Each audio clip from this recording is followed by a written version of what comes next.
And I found this book by Dr. Scott Mandelker called From Elsewhere that talked about the idea that people could be ET souls. And I read the book, and I get to this questionnaire at the back, and he has 12 questions that say, if you can answer these questions in the affirmative, then your soul is probably an extraterrestrial soul. And I read these 12 questions, and it's like no one in the history of my life has ever gotten more directly personal of really knowing who I am behind all the walls that I was putting up to other people. What kind of questions would they have been, David? Well, I actually have the book right here. I didn't plan on talking about this, but I just happen to have the book right here, so let me read you something. I'd love to know what makes an ET soul. All right, let's rock it. You are most likely an ET wanderer if, number one, you are often lost in daydreams of ETs, UFOs, other worlds, space travel, and utopian societies as a child. Your family thought you were a bit odd without knowing quite why. Number two, you always felt like your parents were not your true parents, that your real family was far away and hidden. Now, do you have to say yes to all of them? No. Okay. It says here it's a subjective measurement. It's only a broad stroke portrait. Well, let's do me. All right, you ask. Let's ask the questions and let's see what I am. Okay. I would have said yes to your first question. Okay. No to your second. Okay. Number three, you've had one or more vivid UFO experiences in a dream or during waking hours which dramatically changed your life, helped to resolve doubts, inspire confidence and hope, and gave you meaning and a greater purpose. I would say in a dream, yes, but never in real life. Well, that's good enough. Okay. So we got 2 hits so far. All right. Number four, you are genuinely kind, gentle, harmless, peaceful, and non-aggressive, not just sometimes, but almost always.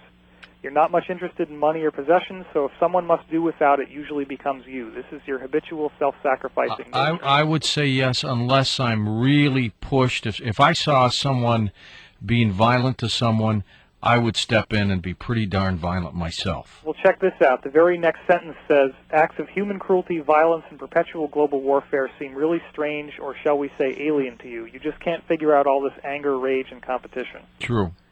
Number five. So we got 3 out of 12. 3 out of 4 so far. Right.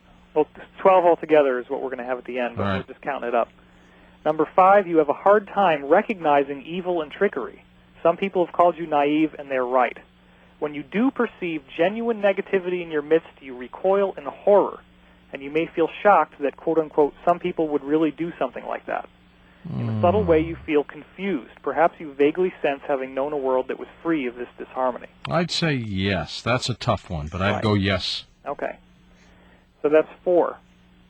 Number 6, the essence of your life is serving others, be they family, friends, or in your profession, and you cherish great ideals which may also be somewhat innocent and naive in worldly terms. But you sincerely and deeply hope to improve the world. You are disappointed and frustrated when these hopes and dreams don't materialize. Yes. Can we say Hurricane Charlie? Yep. You listen. We'll get into that. Number 7, you completely embrace the scientific temperament with a cool, reasoned, and measured approach to life. Human passions and red-hot desires seem strange. You are baffled by these emotions. Romance and the world of feelings are foreign to your natural way. You analyze experiences, so people say you're always in your head, which is true. Note, this type of wanderer is less common and probably wouldn't be reading this book. His skepticism is too great. I'd say no on that one. Right. I didn't really get a hit on that at the time, but then it came to be more like me later on. Mm-hmm. Number 8, you can easily get lost in science fiction, medieval epic fantasy like The Hobbit, and visionary art. Yes. Okay. No need to go further on that one. Number 9, you have an insatiable interest in UFOs, life on other worlds, or previous Earth civilizations such as Atlantis or Lemuria. Duh. Yes.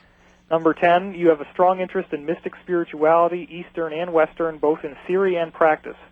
And you have a deep sense, perhaps, that you used to have great powers and somehow lost them. You don't know how, but that's how you feel. You may feel, therefore, that it's unnecessary to try to discipline yourself, since you've already been there and done that, but somehow you forgot what you once knew. People may doubt your resolve on this issue, but you know it's not quite that simple. I'd give that a yes. All right. Number 11, you have become a conscious channel for ETs or other sources not from Earth, and you realize the purpose of your life is to help others grow and evolve. Most likely you are not a sleeping wanderer at this point. Yeah, now that's tough. I don't believe I'm a channeler, but I do think that my purpose, obviously, just by the nature of what I do, is to help other people. So what do I do? I mean, I think the way in which you speak shows that you have an intuitive contact.